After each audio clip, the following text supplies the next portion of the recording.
ዘወትር ስንነዘንዝ እኮ እኔ የሚያስደንቀኝ እኮ እኛ እንድንጸልይ መሆኑ ሳይሆን ተመልከቱ፣ ያንን ንዝንዛችንን ልስማችሁ ብሎን የኛ ኩራት ማለት የኛ ኩራት በጣም ነው የሚያስደንቀው። እግዚአብሔር ኑ ልስማችሁ የልባችሁን ብሶት ኑ አለ እኮ ተመልከቱ። ልስማችሁ እኮ ነው ያለን። በተመልከቱ በቀን 7 ጊዜ ልስማችሁ አለን። እንኳን 7 ጊዜ 7 ሰከንድ የሚሰሙ ሰዎች አሉ። በቀን 7 ጊዜ አይደለም 7 ደቂቃ የሚሰሙ ሰዎች አሉ። እግዚአብሔር ግን ምን አለ? 24 ሰዓት ቢሆን አብሬ ነኝ ጠራኛለሁ። 7 ጊዜ ለኛ ነው። እሺ ለፍጹማኑ 24 ሰዓት ነው በቃ ብሶታቸውን የሚሰማቸው ማለት ነው። ስለዚህ ምን አደረገላቸው? እንጦንስም ሐሳባቸውን እንዲቀድሱ ታደረገ። ከጸሎት ሲያርፉ ስራ እንዲሰሩ፣ ከስራው ሲጨርሱ ጸሎት ደረሰ ብለው ተመልከቱ። ድሮ እናቶቻችን እኮ ለሰይጣን የማይጋለጡት ብዙ መናፍቅም የሌለው ምን መሰላችሁ? ሲፈጩ ይላሉ። ማታ ደግሞ ያሞቃሉ። ለባላቸው ራት ያዘጋጃሉ። በምን ሰዓት ያስቡት ኃጢአት? አሁን እኮ ምን ይደረግ ሰው ጉልት ብሎ ነው የሚወሰው። እውነት በጣም ይቅርበሉ እውነት።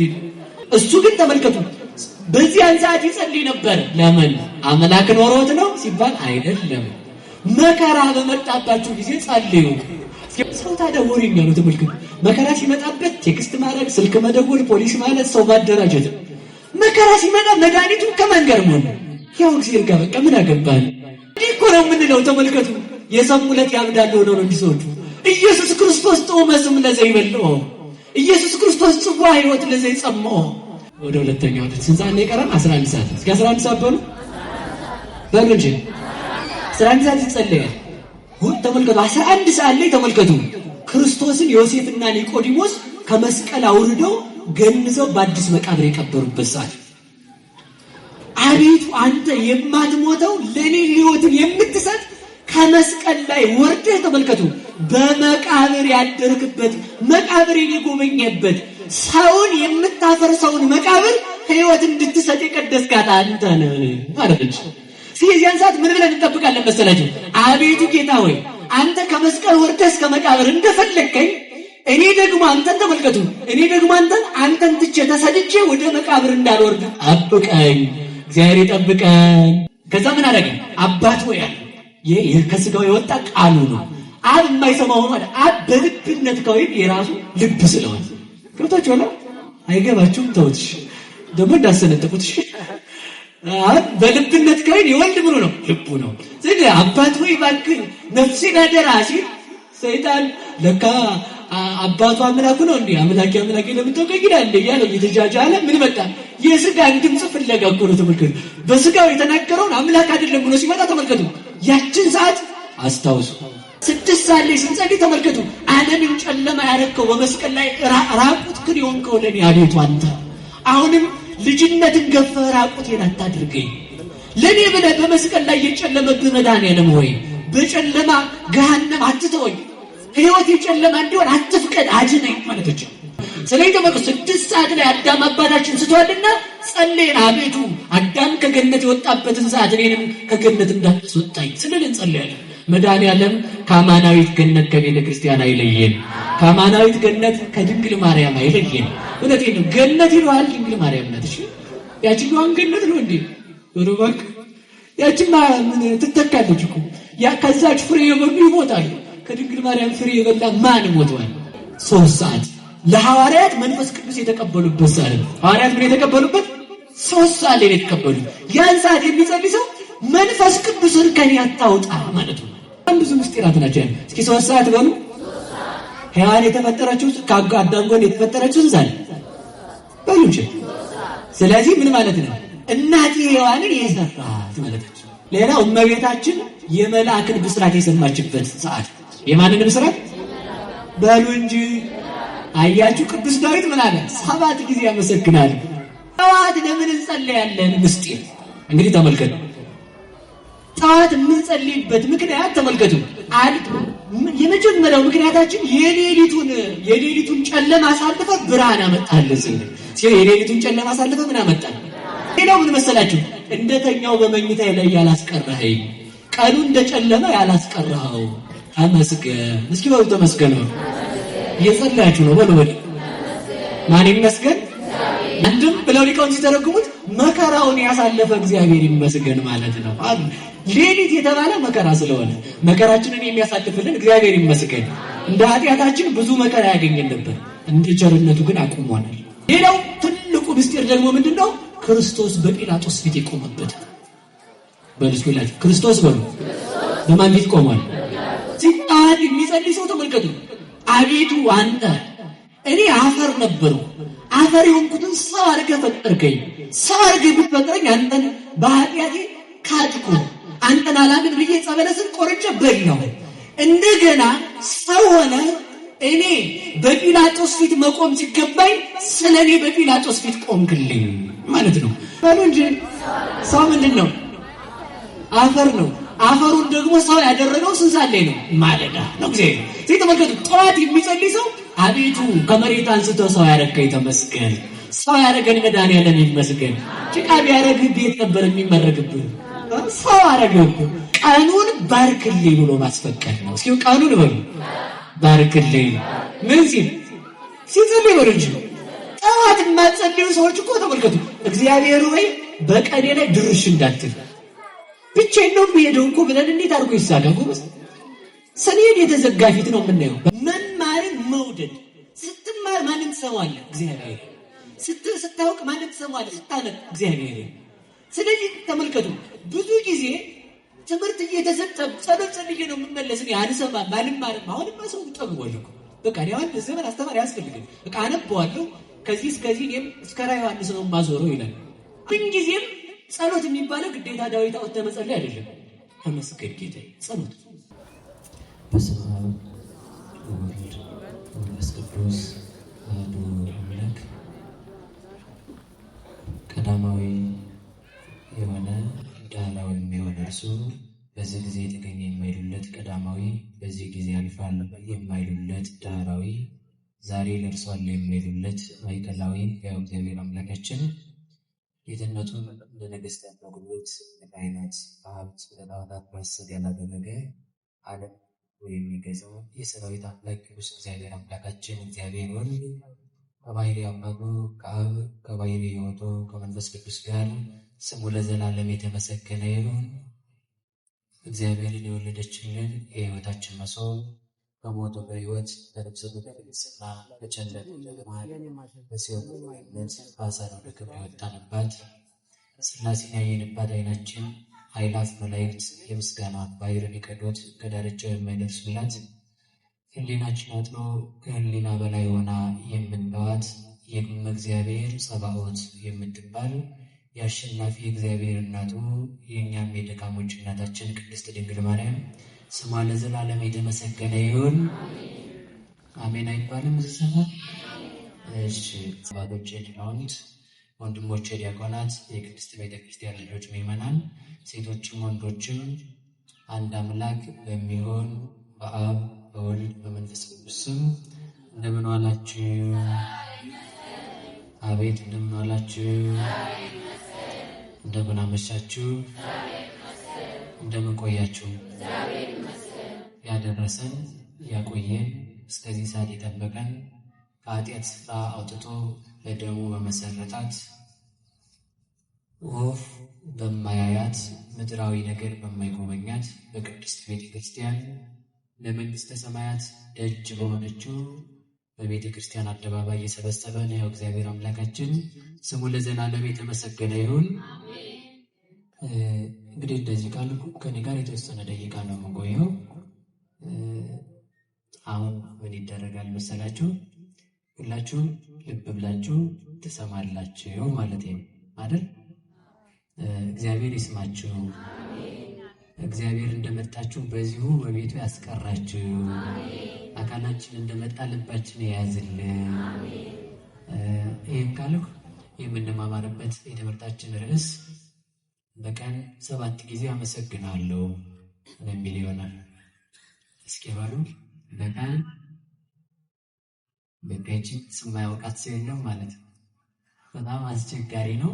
አንዳንድ ጊዜ ምን አለ መሰላችሁ የምናውቀው ጥቅስ የማናውቀው ጥቅስ ይሆናል። በእኔ አይደለም በሊቃውንት አባቶቻችን እይታ ማለት ነው።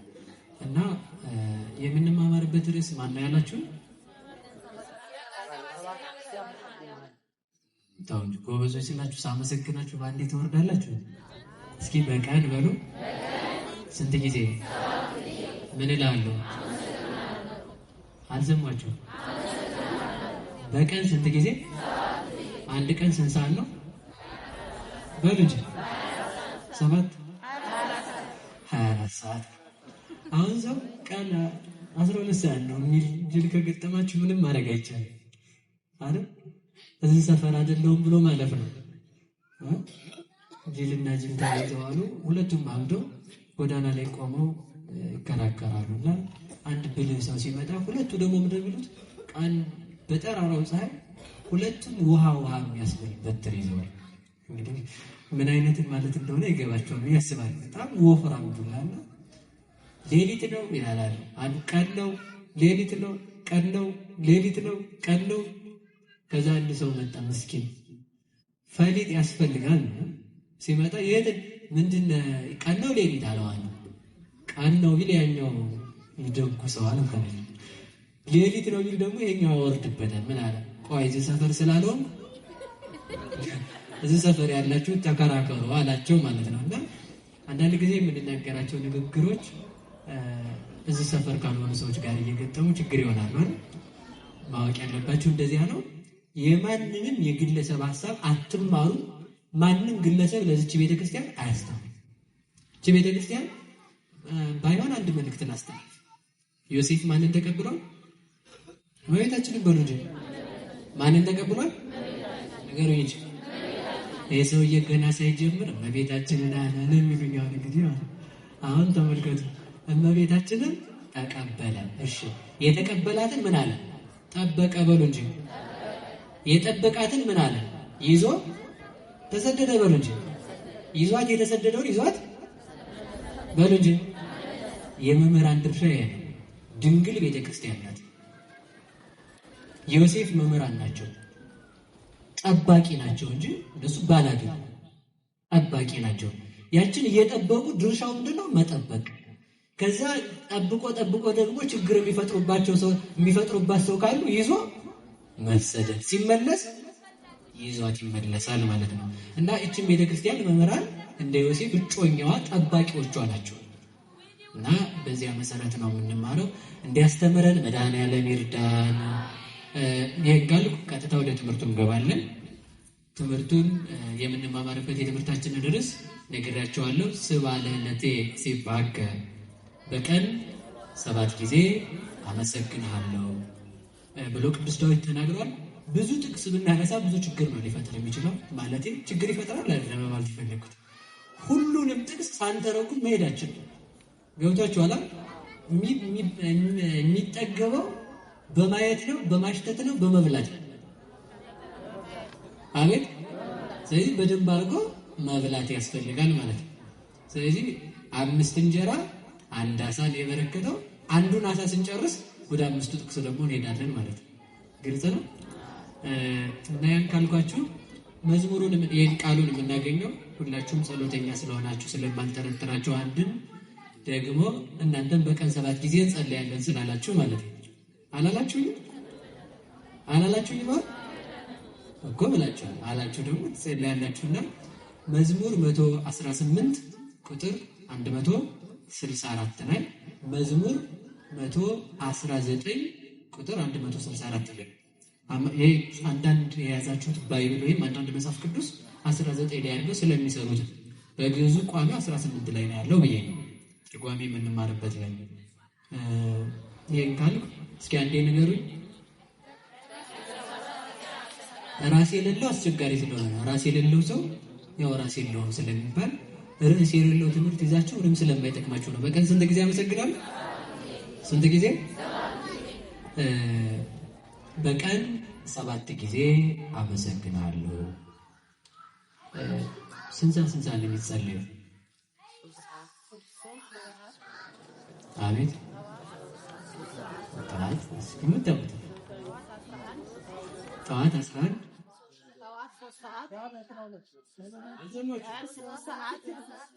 እንደገና 9 ሰዓት ከዛ 11 ሰዓት እድሜዎትን ያረዘመልን እናታችን እውነት በቃ እንደዚህ አይነት ሰው ነው መካከል ላይ የሚያስፈልገው። አንሳችሁ መጽሐፍ ቅዱስ አንቱ ቢባሉ ባይባሉ በቃ ይዘዋል።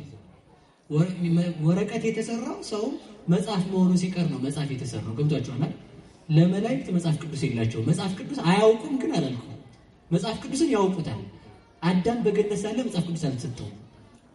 ከገነት ከወጣ በኋላ ለምን መጽሐፍ ተሰጠው ይባል? ሰው መጽሐፍ መሆኑ ሲቀር መጽሐፍ እንዲያጠና ተደረገ እንጂ ሰው ራሱ ምንድነው በሉ ነገሩ እንጂ የሚነበብ መጽሐፍ መሆን አለበት ነው። እና አዋት ብለውኛል። ልክ ነዎት። መዝሙር ቅዱስ ዳዊትን ምንድነው ይላል መሰላችሁ? በጽባህ ቀውም ቅድሜከ ወአስተርእይለከ፣ አቤቱ ጌታዬ ሆይ በማለዳ ማለዳ በፊትህ እቆማለሁ ይላል። እስኪ በሉ ማለዳ በየት እቆማለሁ? እቆማለሁ። ማለዳ ይጸለያል። እዚህ ጋር ከመግባታችን በፊት ጥንቱን እናንሳ። መነሻው ይህ ጸሎት ቅዱስ ዳዊት ተናግሮታል። ከዚያ መካከል በዚህ ጸሎት ይህን ጸሎት የሚጸልዩ ሰዎች ምን ይጠቀማሉ? በደንብ ያዙልኝ።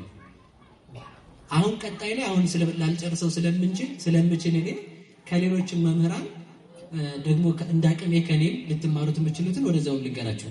አሁን ማስተምራችሁ ስለ 7ቱ የጸሎት ጊዜያት። ከዛ በኋላ ምን አለ? በ7ቱ ጊዜያት የሚጸለዩ ስራ ፈትሰው የለም አይደል? በ7ቱ ጊዜያት ላይ ረጅም ጸሎት ረዘመብን ብሎ ሰው እንዳይተው በ7ቱ ጊዜያት ላይ እንኳን ምክንያት እንዳያገኝ ወይ ጠዋት ላይ እንዲጸልይ ወይ በ7ቱ ጊዜያት ላይ ፈጣሪውን እንዳስብ የተሰሩ ጸሎቶች ስላሉ እነሱን ቀጣይ ትማራላችሁ ብዬ አስባለሁ። ይሄን ካልኩ ለዚህ ሐሳብ መነሻ የሚሆነን በ7ቱ ጊዜያት የሚጸልይ ሰው አጋንንትን ድል ይነሳል። የመጀመሪያው በ7ቱ ጊዜያት የሚጸልይ ማንን ድል ይነሳል? በሉ እንጂ መላእክት ይራዱታል። የመጀመሪያው ጸሎት እንድንጸልይ የሚያደርገን ምንድነው ስትሉ ጥቅሙን ማወቅ። አንድ ሰው የያዘውን ወርቅ እንዳይጥለው ምን መሆኑን ማወቅ አለበት።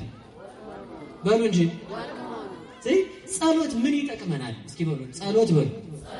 እሺ ምን ይጠቅመናል? ጸሎት ትጸልያላችሁ? አቤት። ከክፉ ነገር ይጠብቃል። ሰው አሁን የሚጸልየው ከክፉ ነገር ለመጠበቅ ነው ማለት እንደዛ አይደለም። አይጠብቅም አላልኩም። ይኸውላችሁ አሁን ትልቁ ችግር ምን መሰላችሁ? ሰው እንደዛ አይደለም ሲባል ያም ልክ አይደለም ይመስለዋል ሰው። ጸሎት ከክፉ ነገር አይጠብቅም ወይ ከተባለ ይጠብቃል፣ ግን እሱ አይደለም። ጸሎት የሚጸልይ ሰው መላእክትን ነው የሚመስለው። እስኪ በሉ ማንን ይመስላል? የመላእክት ሕይወት ምስጋና። እስኪ በሉ የመላእክት ሕይወት በሉ ምንድን ነው? የበሬ ሕይወት ደግሞ ሆድ ነው።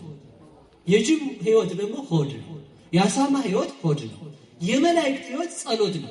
አልቦሙ እረፍት ወእረፍቶሙ ኢትያኮቴቶሙ። ለመላእክት እረፍት የላቸውም።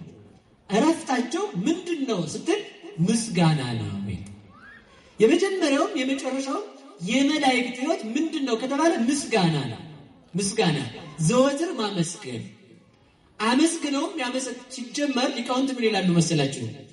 ወኢይመስሎሙ ከመ ዘቀደስዎ መጠነ መንፈቃ ለዕለት እማመ ተፈጥረ ዓለም እስከኔሁ። መላእክት እግዚአብሔርን ምስጋና አቋርጠው አያውቁም ስንላቸው እንኳንስ ሊያቋርጡ አሉ። ይህን ያህል ዘመን 7518 ነው አይደል? ዘንድሮ 18 ዓመት ሙሉ አንድ ቀን ተመልከቱ። ሰው ኦክሲጅንን ትንፋሹ ቢያቆም የልብ ምቱ ቢያቆም እንደሚሞት ሁሉ መላእክት 7518 ዓመት ሙሉ ለአንድ ሰከንድ እንኳን የፈጣሪያቸው ምስጋና ከአንደበታቸው አልተለያቸውም። እረፍታቸው ምንድን ነው ስንለው እረፍታቸው ምስጋና ነው አለ። እስኪ በሉ እረፍታቸው በሉ ምንድን ነው? የሰው ሕይወት ሰው በሕይወት የሚኖረው ምን ሲል ነው? ልቡ ሲመት የልብ ምት ሲኖረውና ኦክሲጅን ሲኖረው ነው በሕይወት እስካለ የምንለው። ሰው ደግሞ በሕይወት አለ የምንለው ምን ማለት ይችል ነው? ፈጣሪውን ማመስገን ሲችል። ሰው መላእክትን ይመስላል። ሰው የመላእክት ባልንጀራ ነው። ሰው መላእክን የሚመስለው በምንድን ነው ከተባለ በአፍንጫ አይደለም፣ በማመስገን ነው። ተመልከቱ። በማመስገን እንደ መላእክት ካመሰገነ የመላእክት ሕይወት ይኖረዋል ይላል። እስኪ በሉ እንደ መላእክት ካመሰገነ በሉ የምን ሕይወት ይኖረዋል? የመላእክት ሕይወት ይኖረዋል። ሰው ለመጀመሪያም ጊዜ ቢሆን ተመልከቱ፣ ሳጥናኤል የወረደው ባለማመስገኑ የተነሳ ነው። ባለማመስገኑ የተነሳ ተመልከቱ፣ የመላእክት ሕይወት በሕያውነት እንዲኖር ፈጣሪያቸውን ማመስገን አለባቸው። ዲያብሎስ ባላመሰገነ ጊዜ ተመልከቱ፣ ባላመሰገነ ጊዜ ብርሃን የለበሰውን ወየንተ መላእክት ምንድነው? ወየንተ መላእክት ተመልከቱ፣ እንደ መላእክት የብርሃን ልብስ የነበረውን ጨለማን ለብሷል ማለት ነው። አለማመስገን ጨለማን ያለብሳል። አለማመስገን በሰማይ የነበረ ዲያብሎስን መሬት አውርዶታል። ማመስገን ደግሞ ተመልከቱ በሰማይ የነበረ እግዚአብሔርን መሬት እንዲመጣ ያደርገዋል። ምስጋና ደግሞ ተመልከቱ ካፈር የተፈጠረ መሬታዊ ሰውን ከመላእክት ጋር እንዲቆጠር ያደርገዋል ማለት ነው። ማመስገን አለብን። ስናመሰግን ግን እንዲጠብቀን ብቻ አይደለም፣ ይጠብቀናል እግዚአብሔር። ጤና እንዲሰጠን ብቻ አይደለም፣ እግዚአብሔር ጤና ይሰጠናል። የምናመሰግነው ሕይወት እንዲኖረን ነው። እስኪ በሉ ሕይወት እንዲኖረን በሉ። ሕይወት ካለን ደግሞ ሁሉ አለን። እግዚአብሔር ካለን ሁሉ አለን። እግዚአብሔር ካለን ጤና አለን። እግዚአብሔር ካለን ኃይል አለን። እግዚአብሔር ካለን ሰላም አለን። እግዚአብሔር ካለን በሽታ የለም። እግዚአብሔር ካለን ረሃብ የለም። እግዚአብሔር ካለን ሐዘን የለም። ለምን? ፍጹም እግዚአብሔር ከኛ ጋር ነው። ስናመሰግን እግዚአብሔር ከኛ ጋር ይሆናል። እግዚአብሔር ድሮውንም ተመልከቱ አመስግኑኝ ያለን እሱ እንዲመሰገን ክብር የሚጨምርለት ሆኖ ሳይሆን ከእሱ ጋር ተዋህደን እንድንኖር ነው። ከማን ጋር በሉ እንጂ ከእግዚአብሔር ጋር መዋሃድ ትፈልጋላችሁ? ብረት ይዝጋል፣ ብረት ይቆረጣል፣ ብረት አፈር ይሆናል ተመልሶ። ያን ብረት እሳት ጋር ስታስገባው የእሳቱን ባህሪ ይዞ ብረቱ ራሱ እሳት ይሆናል ማለት ነው። ይህ መዋቲ ባህሪያችን ምስጉን የሆነ እግዚአብሔርን ሲዋሃድ በምስጋና እኛ ምን እንሆናለን? ብሩክ እግዚአብሔርን ስንዋሃድ ብሩካን እንሆናለን። ቅዱስ እግዚአብሔርን ስንዋሃድ ቅዱሳን እንሆናለን። ኃያል እግዚአብሔርን ስንዋሃድ ኃያላን እንሆናለን። ተመልከቱ ሰላማዊ እግዚአብሔርን ስንዋሃድ በመሬት ላይ ምንም ነገር የማያስፈራን የማያስደነግጠን ሰላማውያን እንሆናለን ማለት ነው። እግዚአብሔር እንድናመሰግን ይርዳን። ምስጋና የማን ሕይወት ነው? በሉ እንጂ የእግዚአብሔር ተመልከቱ፣ የእግዚአብሔር አይደለም የመላእክት ሕይወት ነው። የሚያመሰግን ሰው ተመልከቱ እግዚአብሔርን መላእክትን ይመስላል። መላእክት ተመልከቱ በምስጋና አሁን ቆይ በደንብ ያዙልኝ። መጨረሻ ላይ የምንኖርበት ሕይወት የመላእክት ሕይወት ይባላል። እስኪ በሉ የመላእክት ሕይወት በሉ። እኔ እንደዚያ መላእክ ወደ መላእክነት እንቀየራለን አላልኩም። እንግዲህ አሁን የሚሰጠን ጥቅስ አለ። ምን አለ መሰላችሁ መጽሐፍ ሲናገር የማያመሰኳ አትብላ አለ። እስኪ በሉ የማያመሰኳ በሉ አትብላ በሉ እንጂ የተማረውን ትምህርት መልሶ የማያዳምጠው የማያየውን ሰው አትከተለው።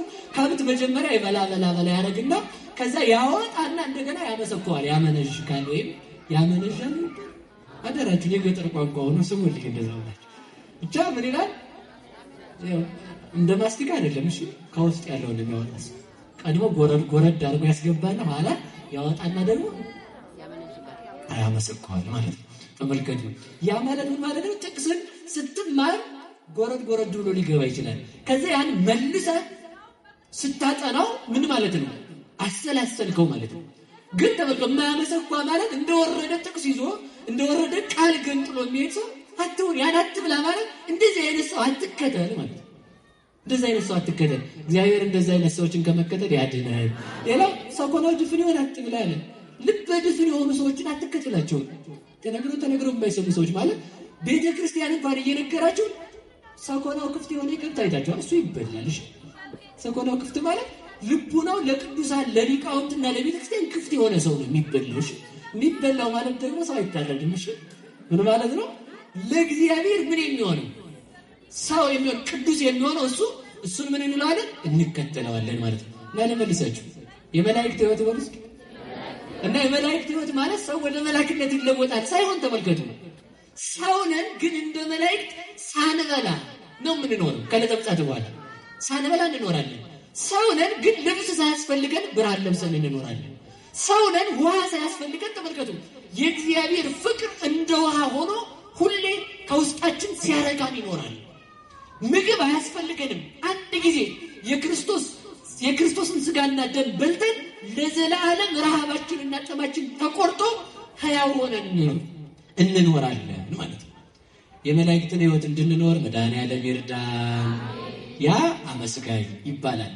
ቆይ እንግዲህ ይሄን ካል በቃ ይብቃኝ ይሄኛው አሁን እዚህ ጋር እንዳላሳደራችሁ ወደ ጸሎቱ እንዲሄድ እና ምንድነው የመላእክት ሕይወት የማያመሰግን ሰው ይወርዳል። እስኪ የማያመሰግን ሰው በሉ የትም ይሁን በቃ ይሄን ወቁሽ የትም ይሁን ይወርዳል። ሳጥናኤል የት ነበር? እዛ ላይ ማለት ነው። እዛ ላይ ነበር። የማያመሰግን ሰው ወራጅ ማመስገን ነው ከእግዚአብሔር ጋር እንድንኖር የሚያደርገን። ምስጋና ከእግዚአብሔር ጋር አንድ አድርጎ ያኖራል። ማንን ማመስገን? እግዚአብሔርን ማመስገን።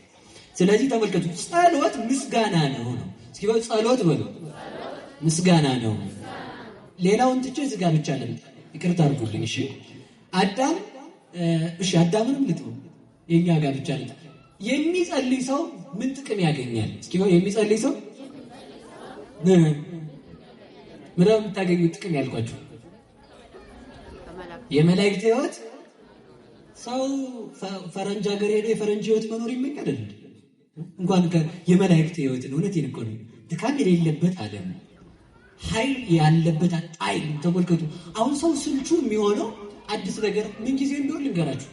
ከምንወደው ነገር ከማግኘት በስተጀርባ መሰልቸት አለ። ሰምታችኋል? እስኪ በሉ ከምንወደው ነገር በሉ ከማግኘት በስተጀርባ ምን አለ? በሉ ያገኛችሁትን ትወዱታላችሁ። ሌላ ነው ይላል እኮ ሰው እጁ እስከሚያስገባኝ ድረስ ያን ያህል እንዲያስለኝ የነበረ ትላለች ሴቷም ማለት ነው። እሷም ወንዱን እጇ እስከምታስገባው የኔ ጌታ ትላለች። ሲገባ እጇ ከዛ ያሱ ገንዘቧ ስለሆነ ወደ ሌላ ነው የምትሄደው።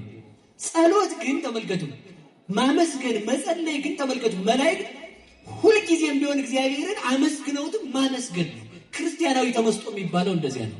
እግዚአብሔር ሲኖርበት ተመልከቱ፣ ባለን ነገር መደሰት እንጀምራለን። ባለን ነገር ሰላማዊ መሆን እንጀምራለን። ባለን ነገር አመስጋኝ መሆን እንጀምራለን። ጉድለቶቻችንን ሳይሆን እግዚአብሔር የሰጠንን ነገር ማሰብ እንጀምራለን። እግዚአብሔር የሰጠንን ነገር እውነት ይህንን ያሰበ ሰው ማንን ይመስላል? መላእክትን ይመስላል። እግዚአብሔርን ተመልከቱ። እግዚአብሔር የሰጠን ነገር እግዚአብሔርን ለማመስገን ብዙ ምክንያቶች አሉ። ብዙ ምክንያቶች።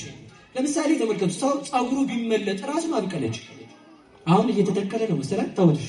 ተውት። ሌላ ልንገራችሁ። አፍንጫው ቢቆረጥ አፍንጫ ማስተከል ይችላል። ሚሊዮን ብር ይከፍል በሩ እንጂ ያ ፕላስቲክ ሊሆን ይችላል፣ ግን አፍንጫ ይሄን ማወቅ አለበት። አንድ አፍንጫ የማይተክል ሰው እኮ ነው መከራውን ሲባክል የሚውለው ማለት ነው። በዓለም ያለው ንብረት ተደምሮ የአንድ አፍንጫችንን ያህል ዋጋ የለውም። ቆየች የአንድ ጣታችንን ያህል እና ይህን የሰጠን እግዚአብሔር ይመስገን። ለማመስገናችን ብዙ ምክንያት አለ። መጸለይ ተመልከቱ፣ ከእግዚአብሔር ጋር መነጋገር ነው። እስኪ በሉ መጸለይ በሉ። ከማን ጋር መነጋገር በሉ እንጂ። ሰው ጸሎት ሲያቆም ከማን ጋር ንግግር አቆመ? አሁን ጥያቄ ልጠይቃችሁ። ጠዋት መጸለይ ስናቆም እግዚአብሔርን አንተን ማውራት ሰልችቶኛል ማለታችን እንደሆነ አውቃችሁ ታውቃላችሁ? አታውቁም? እሱ አይባልም። ልክ ነው። ግን እኔ እያልኩ ያለሁት አሁን አንድ ባለስልጣን ጠርቶ ናማ አውራኝና አጫውተኝ ቢል ከቀረ ሰውየው ምንድን ነው ትርጉም? አላወራም በሉ እንጂ አላወራም ማለት ነው። እግዚአብሔር ደግሞ እኔ ጥራኝና በጸሎት አነጋግረኝ ያለ ተመልከቱ። አነጋግረኝ ሲል ሰው አልጸልይም ካለ ምን ማለት ነው? አይ ከአንተ ጋር መነጋገር አልፈልግም ማለት ነው ማለት ነው። የሚጸልይ ሰው ተመልከቱ፣ ከማን ጋር ይነጋገራል? ጸሎት ቢል ተናግሮ ምስለ እግዚአብሔር። ጸሎት ማለት ከእግዚአብሔር ጋር መነጋገር ነው። እስኪ ጸሎት ማለት ነው ከማን ጋር መነጋገር? ሁሉ የፈርሰው በዚህ ዓለም አንድ ትልቅ ባለስልጣን መኪናውን አቁሞ እንዴት አደርክ ብሎ ቢሄድ ቀን ሙሉ ደስታ ሞልቶብን ነው። እዚህ ጋር የኛ ሰፈር ሰዎች ናቸው እንጂ የማያከብሩኝ። ይገርማል። እንትና ባለስልጣን ከመኪናው ወርዶ እኮ ነው ሰላም ያለኝ። እንደው ፎቶ ይነሳል ሰው ማታ ፖስት ነው የሚያደርጋት ማለት ነው። እንዲህ ያለው ሰው ላይ ፈራኝ እኮ ነው። ተመልከቱ፣ ፈራኝ። እግዚአብሔር ከኔ ጋር አውሩ እያለው ሰው ጸሎት ካስታኮለ ምንድን ነው ከአንተ ጋር ማውራት መጥሮኛል ማለት ነው። ደግሞ ምን ልንገራችሁ፣ ስንጸልይ ተመልከቱ እግዚአብሔር ብሶታችንን ይሰማል። እስኪ በሉ ስንጸልይ በሉ አፈርስ ሆንላችሁ። አንድ ባለስልጣን ማለት ነው ሰው የሚለንን አልሰማችሁ ሰው የሚለን ያው የሰውን ተንኮል አይደለም ማውራት የፈለኩት የእግዚአብሔር ቸርነት እንዲገባን የፈለኩት። ሄዳችሁ አንድን ባለሀብት ነገም ቸገረኝ እንደው እንትን ብሎ እንደው እንደዚህ ብሎ እንደው እንደዚህ ብትሉት በር ስታንኳኩ ጋር ማን ነው እገሌት ናት ዝጋው የለም ዝጋ ሰለቸኝ መረረኝ ይላል። ስልክ ሲደወል ደግሞ የማን የገሌ አላነሳም አላየሁትም። አያችሁ እግዚአብሔር ዘወትር ስንነዘንዘው እኮ እኔ የሚያስደንቀኝ እኮ እኛ እንድንጸልይ መሆኑ ሳይሆን ተመልከቱ ያንን ንዝንዛችንን ልስማችሁ ብሎን የእኛ ኩራት ማለት የእኛ ኩራት በጣም ነው የሚያስደንቀው። እግዚአብሔር ኑ ልስማችሁ የልባችሁን ብሶት ኑ አለ እኮ ተመልከቱ። ልስማችሁ እኮ ነው ያለን። በተመልከቱ በቀን 7 ጊዜ ልስማችሁ አለን። እንኳን 7 ጊዜ 7 ሰከንድ የሚሰሙ ሰዎች አሉ። በቀን 7 ጊዜ አይደለም 7 ደቂቃ የሚሰሙ ሰዎች አሉ። እግዚአብሔር ግን ምን አለ 24 ሰዓት ቢሆን አብሬ ላይ ጠራኛለሁ። 7 ጊዜ ለኛ ነው። እሺ ለፍጹማኑ 24 ሰዓት ነው በቃ ብሶታቸውን የሚሰማቸው ማለት ነው። የእነሱ ብሶት ደግሞ ወደ አይደለም ዓለምን ማር ነው። ማንን ማር ነው ባሉ እንጂ ዓለምን ማር ነውና ስንጸልይ ማን ብሶታችንን ይሰማል በሉ ንገሩኝ። ስለዚህ እግዚአብሔር ብሶታችንን እንዲሰማ ምን ማለት አለብን? መጸለይ አለብን። ስንጸልይ ቀጥታ እግዚአብሔርን ተመልከቱ በሌላ ወገን ሳይሆን እግዚአብሔር እንደዚህ ሆንኩልህ፣ ይሄ ጎደለኝ፣ ይሄ እንደዚህ ሆነ። ቢያንስ 30 ዓመት እንዲሆን አዳዲስ ፕላን እያዝን ነው የምንመጣው። አንድ ሰው እኮ ተመልከቱ አንድ ቀን ጉዳዩን አስፈጽማችሁለት በሁለተኛው ከመጣ ችግር ተፈጠረ አይፈጠር? ሰውዬ ምን ብለህ ነው ሌላ አንተ የተቀጠርኩ አረከኝ ሌላ ጋር ደግሞ ሞክር ይባላል ማለት ነው።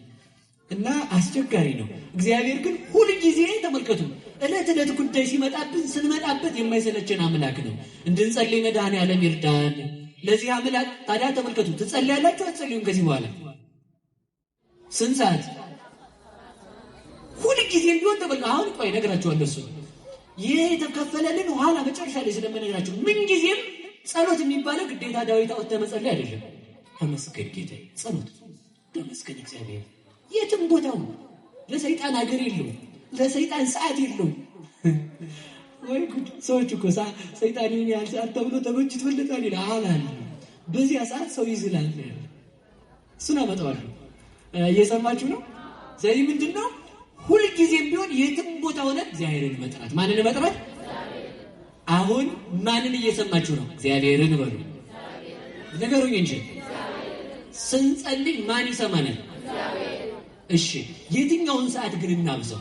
እግዚአብሔርን ተመልከቱ። የተከበረ ባለስልጣን እንኳን ተመልከቱ መጀመሪያ ቆይ ወሬዎትን ያቁሙና እኔን ይስሙኝ አይባልም ይባላል። ስለዚህ ምንድን ነው ይባላል? ይናገሩን ሰው አገሩን ማስተዳደር እንዲህ ያልኩ ብሎ አንድ ሰዓት ቢበዛ ሰው መናገር የፈለገ ሰው እንደ ድመት አፉን ጥርግ ማድረጉ አይቀርም ማለት ነው። እንደዚህ ካለ ሰው ዝም ብላችሁ ቀጥል ያንተን ወሬ ነው ማለት ነው። እንደዚህ ካለ ችግር ነው። እንደዚህ ካለ ደግሞ የምትናገረው ነገር እየገባኝ አይደለም። ልክ የሚሉ ሰዎች ልክ አይደል? እውነቴን ሲሰለቻቸው ሁሉ ምንድን ነው ያልኩት እንትን የለም እና እንደዛ አይደለም። እሺ እና ምንድን ነው ልላቸው የፈለግኩት ስንጸልይ ማን ይሰማናል? እሺ ብዙውን ሰዓት ማንን በመስማት እንውሰደው? ስንማር ማንን ነው የምንሰማው? እንዲህ ያለ ነገር ወዳለሁ ስራዬ ይሄ ነው እንደዚህ አድርጉና ኑ ሲለን ስንመጣ በብሩህ ገጽ እንድንመጣ ምን ማለት አለብን? መማርን መውደድ። ስትማር ማንን ትሰማዋለህ? እግዚአብሔር። ስታውቅ ማንን ትሰማዋለህ? ስታነብ እግዚአብሔር። ስለዚህ ተመልከቱ ብዙ ጊዜ ትምህርት እየተሰጠ ጸሎት ጸልዬ ነው የምመለስ አልሰማም አልማርም። አሁንማ ሰው ጠግቧል እኮ በቃ ያን ዘመን አስተማሪ ያስፈልግም። በቃ አነበዋለሁ ከዚህ እስከዚህ እኔም እስከ ራዕየ ዮሐንስ ነው የማዞረው ይላል። አታነበው ግን ወዳጅ እሱ ነው የሚያነብህ አንተን ማለት ነው። ወረቀት ስንት ሉካ ነበብኩ እያልክ ስትቆጥር እየዋልክ መስመር ስትቆጥር እየዋልክ ነው እንዲህ አባሪ መሆን እንደዛ አይደለም። ስለዚህ ምን ማለት ነው መሰላችሁ? ስንማር ማንን እንሰማለን? በሉ ንገሩኝ። ጸሎታችን እንኳን አቋርጦ አላልኩም? ተመልከቱ ጸሎታችንን እንኳን አቁመን ማንን ልንሰማ ይገባል? ንገሩኝ እንጂ ማንን መስማት ይቀድማል? እግዚአብሔርን ስትሰሙ እግዚአብሔር ይሰማችኋል። እግዚአብሔር ሁላችንን ይስማ። ወደ ነገር ይሄዳል። ወደ ነገር ይሄድ እና አንድ ታሪክ ብቻ ተልኬ ልግባ። ቅዱስ አባ እንጦንዮስ ይባላሉ። የመነኩሴ መጀመሪያ ማን? ማን ነው? አታውቁም? መነኩሴ ብቻ የምታውቁት? እሺ የባይታዊ ጀማሪስ ማን ናቸው? አባ እንጦንስ እንጦንዮስ ናቸው የመነኩሴ መጀመሪያ። መነኩሴ የሚለውን ስም ማን እንዳወጣው ነግሬያችሁ በዛው አልፋለሁ። እና አባ እንጦንስ እናት አባታቸው ትምህርት ቤት አስገቧቸው። ብዙም ገፍተው አይማሩም ነበር ያገሩ ሰዎችና ለቅዳሴ ያህል ተምረው መጡ። አባ እንጦንስ በሕፃንነታቸው ከዛ ተምረው ሲመጡ ተመልከቱ፣ እየገባው ተምረው ሲመጡ ምን ተፈጠረ መሰላችሁ? አባታቸው ልድርህ ነው አላቸው። ሲላቸው አይ እኔ ማግባት አልፈልግም ሲሉ እንግዲያውስ እንደ ኤልያስ እንደ ዮሐንስ ነው መኖር የምፈልገው በድንግልና አሉ። አይ የለም ታገባለህ ሲላቸው ምን አሉ? እግዚአብሔርን ጠይቄው ልምጣ ብለው ጸሎት ያዙ። አባ እንጦንስ ጸሎት እንደያዙ አባታቸው ሞተ። ማን ይቅርታ ታመመ ብለው ነገሯቸው። ሲሄዱ አባታቸው ሞቶ አገኙት። አባታቸው እንደሞተ ሲያገኙት ልብ ብላችሁ ስሙ። እኛ 35 ጥቅስ ይዘን መጽደቂያ ሳይሆን መሳደቢያ ነው ያደረግነው በዚህ ዘመን ማለት ነው። ቅዱሳን በአንድ ጥቅስ ሕይወታቸውን ይመራሉ። በአንድ ጥቅስ ነው ያልኳቸው ያለው። ከዛ ተመልሰው ምን አደረጉ መሰላችሁ? ሀብቱን ሁሉ ገና አባታቸው ሳይቀበር ለነዳያን ሰጡት። ውሃ መጠጡን በተጠሙ ሰዎች ጉሮሮ፣ ልብሱን በተራቆቱ ሰዎች ትከሻ፣ ምግቡን በተራቡ ሰዎች ሆድ። ተመልከቱ፣ እንደዚህ አድርገው ተመልከቱ። ምን አደረጉ መሰላችሁ? ወምድረ ዳጥ መዋዕል ትረክብ አለ። ተመልከቱ ሰሎሞን ከጥቂት ከብዙ ዘመን በኋላ ታገኘዋለህ። ምግብ እንጀራን በውሃ ውስጥ ጣል ተብሏል። ከጥቂት ዘመን በኋላ የሚገኝ ምግብ ማን ነው ካልከኝ ለነዳያን የሰጠኸው። ከጥቂት ዘመን በኋላ የሚገኝ ልብስ የት ነው ካልከኝ ለነዳያን ያለበስከው ነው። ያንን አደረጉና ተመልከቱ መጨረሻ ላይ ምን አሉ መሰላችሁ? ገንዘቡን ወዴት አለ ኃይልህ አሉት። ገንዘቡን እኮ ነው እየሰጡ። ባለጸጋ በገንዘቡ ልስራ ቢል ኃያል ስለሆነ እንጂ ገንዘብ ኃይል ኑሮት አይደለም። የዚህ ዓለም ብዕል ሰውን ተከትሎ መሄድ ወዴት አለ? እሱ ብቻውን አንድ ነጠላ ለብሶ ሲሄድ ለምን አልተከተላችሁትም እያሉ እየወሰዱ መጸወቷቸው። ከዛም ሁሉንም ገንዘብ መጽውተው ከጨረሱ በኋላ ምን አደረጉ መሰላችሁ? ለምን መጸወቱ ሲባል ምናኔን አስበው ነበርና። ምንን አስበው? ከዛ እህታቸው አንዲት ነበረቻቸው ከደናግል ገዳም አስገብተው ሄደው ጸሎት ማድረግ ጀመሩ። ጸሎት ሲያደርጉ አንዲት ሴት ጓደኞቿን አስከትላ ወንዝ ዳር ሄዳ ትታጠባለች። አባ እንጦንስ ዋሻ ውስጥ ቁጭ ብለው ይጸልያሉ እና ሴቶቹ ዝም ብለው ራቁታቸውን ናቸው። ከዛ አባ እንጦንስ አይናቸውን እንዳያይ አይናቸውን ከመሬት አድርገው የህሊናቸውን አይን ወደ ሰማይ አድርገው ይጸልዩ ጀመረ። ሰዎቹ ደግሞ ምን ቀጠሉ መሰላችሁ? የሰፈር ወሬ ማውራት ያዙ። መቼም ታውቁታላችሁ፣ የሰፈር ወሬ ካልኳችሁ ይበቃችሁ። የሴቶችን ጉዳይ ማውራት ያዙ። ከዛ በጣም ታግሰው እየጮሁ እየጸለዩ ቆይተው በጣም ሲረብሿቸው እናንተ ሴቶች አታፍሩም? ለምን እንደዚህ የምታረጉ አሏቸው። ሲሏቸው ምን አሉ መሰላችሁ? እንጦንስ ለመኮን ከመነኮስ ሁር ሀበ ገዳም አሏቸው። መነኩሴ ከሆንክ እዚህ አትቀመጥ፣ ገዳም ክንሄድ አሏቸው። አሃ አሉ። ተመልከቱ፣ መነኩሴ የሚለውን ስም ያቺ ሴት ያወጣችላቸው እምነት የሌላት ሴት። ከዛ ያንን ምን አሉ መሰለህ? ያን ስም ያዙና እንጦንስ መነኩሴ ከሆንክ እዚህ ዋሻ ምን ያስቀምጣል እያሉ በጥፍ እያሉ ራሳቸውን ይዘውት ሄዱ። ራሳቸውን ማለት አንድ ሰው ተመልከቱ፣ የሚሰድበን ስድብ ክብር ነው ለኛ። ይሄን ወቁ በደንብ አድርጋችሁ። አንድ ሰው የሚናገረን ነገር ተመልከቱ፣ ቅዱሳን ከሆኑ አስተውለው ይሰሙታል። ቅዱስ ኤፍሬም ምንድን ያለችው አንድ ሴት ታየዋለህ፣ እንደዚህ ዝም ብለህ እንደዚህ ብላ ስታየው ሴትዮ ምን ሆነሽ ነው የምታየኝ አላት። የወጣሁበትን ነው የማየው፣ አንተስ የወጣበትን አታይም አለቻቸው። ምን ማለት ነው መሰላችሁ? እኔ ከወንድ ጎን ነው የተገኘሁት፣ አንተም ደግሞ የተገኘው ከመሬት ነው። ምን ሰው አሳየ? እዛ ምን አሉ? እውነቷን ነው መቃብር ክናስብ ስትላይ ነው ብለው መቃብሩን እያሰበ ነው ለቅዱስ ኤፍሬም ማለት ነው። ቅዱሳን የተነገራቸውን ነገር በማስተዋል ይሰሙታል። ማስተዋል ያድለን። ማስተዋል የተነሳው ሰው እውነት እንኳን ብትነግሩት አያስተውም። ይህ ዘመን እውነት የለም። በጣም ማስተዋል የተነሳን ዘመን እንደሆነ አስባለሁ። እውነት የለም። ሰው ትንሽ ነገር ጸጉር ሰንጥቆ የሚሄድበት እንደ ጭልፊት ዝም ብሎ አንድ ቃል ይዞ የሚሄድበት ዘመን ስለሆነ ስለዚህ ተመልከቱ። ሄዱ፣ በረሃው ላይ ይዘው ሄዱና ራሳቸውን ድንጋይ ላይ እህል ብታደርጉ የፀሐዩ ኃይል እህልን ከሚቆላበት ቦታ ላይ ተቀመጡ። ከዛ ተቀምጠው ተመልከቱ፣ ዋሻ ሲገቡ ሰይጣን መጥቶ መዘባበት ጀመረ። እየሰማችሁ ነው? የሚጸልይ ማንን ያሸንፋል? ንገሩኝ እንጂ ሰይጣንን ያሸንፋል። ከዛ እዛ ጋር መጣና አንተ መነኩሴ አዳም ያጣትን ገነት እገባለሁ ብለህ ነው እንዴ አላቸው። ብዙ ሰራዊት ይዟል። እዚህ በቃ እዚሁ ነው የማጠፋ ሲላቸው ምን አሉ መሰላችሁ? እውነትህን ነው፣ በትዕቢት ነው የመጣው አይደል? ሰይጣን የሚሸነፈው በትህትና ነው።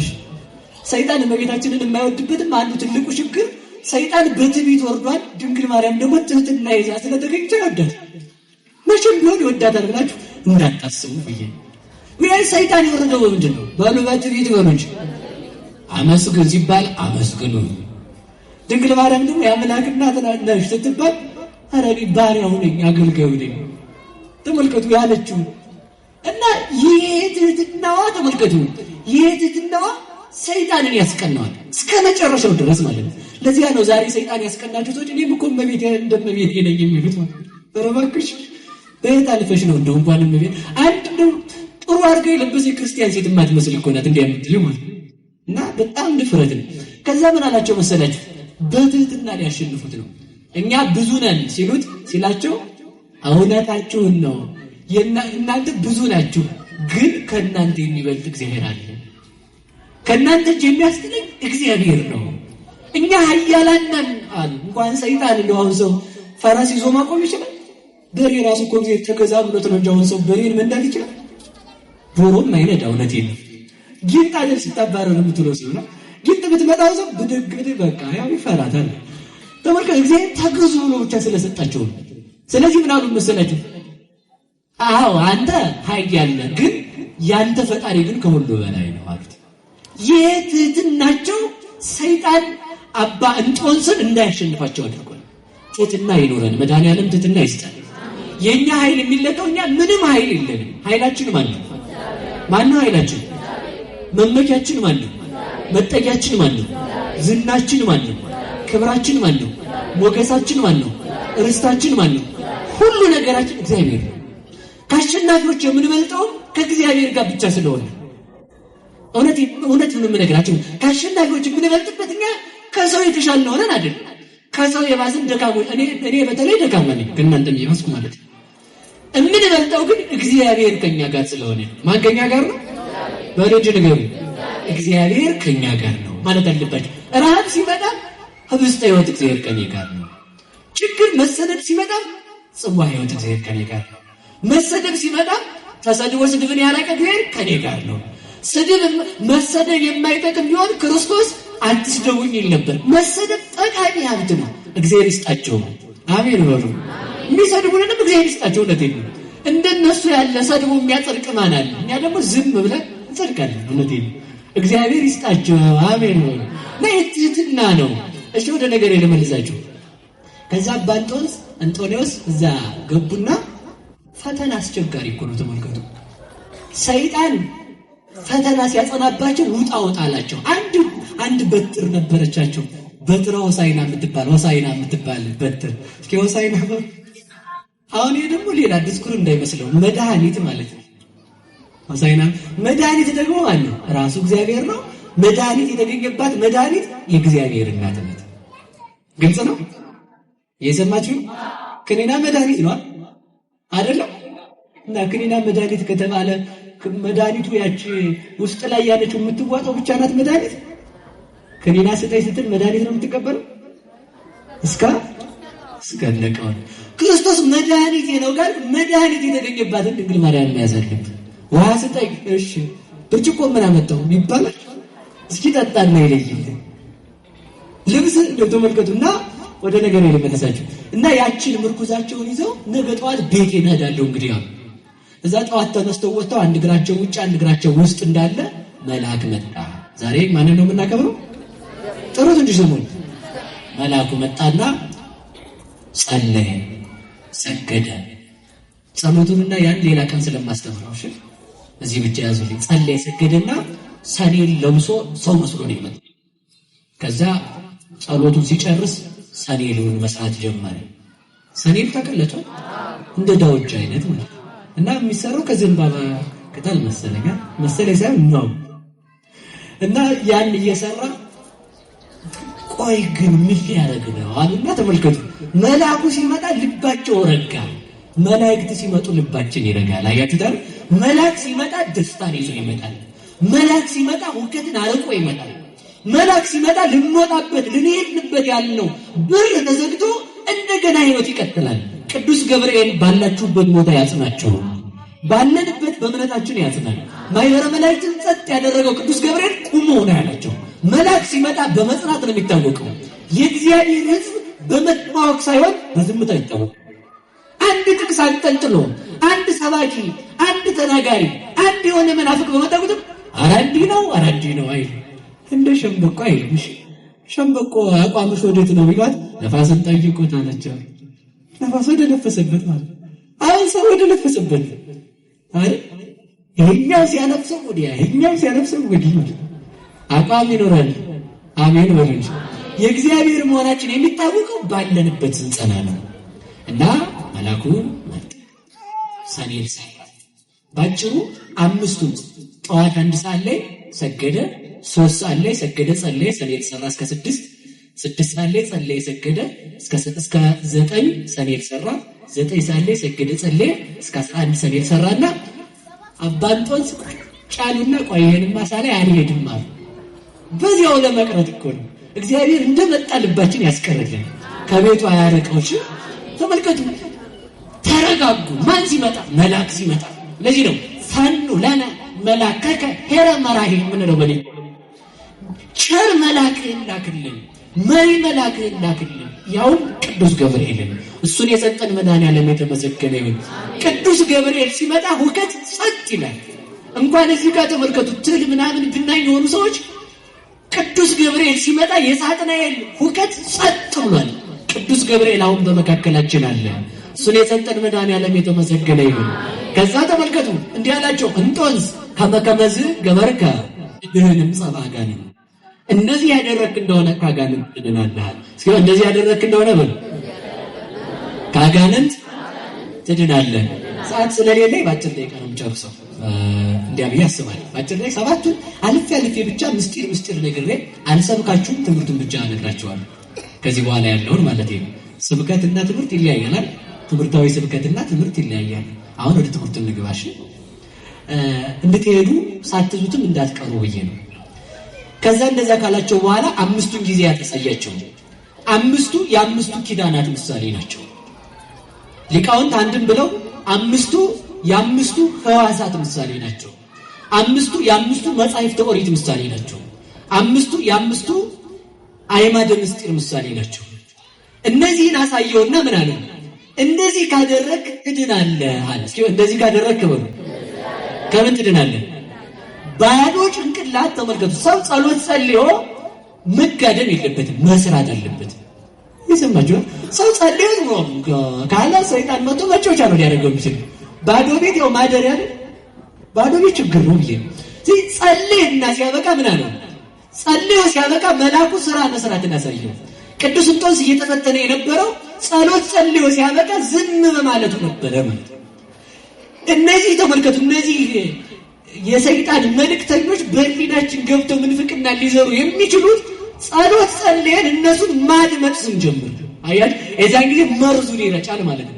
ሰይጣን እንዳይገባ ከፈለክ አይምሮን ምን በለው ሰይጣንን አላስብም ሆነ ስታስበው ነው እንትን ያናሰ እንዲህ አይባልም። እሺ መድኃኒቱ አይምሮን ማሳዝ ነው። እስኪ ማሳዝ በል ማስያዝ ማለት ይገባችኋል። ሰው አንድ ነገር እያሰበ እስኪ አንድ ነገር ላሳስባችሁ። እየሰማችሁ ነው? ትናንት ይገርማችኋል የሆነች ሀገር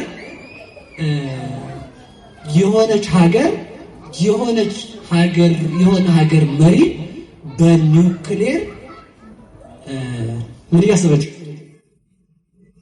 በቃ መጣችሁ ያለችው ማለት ውሸት ነው፣ አልተደረገም። እሺ እኔ ያልባለት ያን ኒውክሌር እያሰባችሁ እግዚአብሔርን አስባችሁታል? ሰምታችሁኛል? ያ ለእግዚአብሔርን ማሰበሳ ሰይጣን ኮሽ አይልም። ዘካሪ ገባችኋል ለማለት ይፈልግ ሲጸልየን ምን ማለት እንዳንሰናከል መስራት ሰርተን ደግሞ ተመልከቱ ትርፍ ሰዓታችንን አሁንም ምን ማለት መጸለይ። ለዚህ ነው ምን ይላል አንድ ፈላስፋ ሲናገር አእምሮ ቦይ ነው አለ።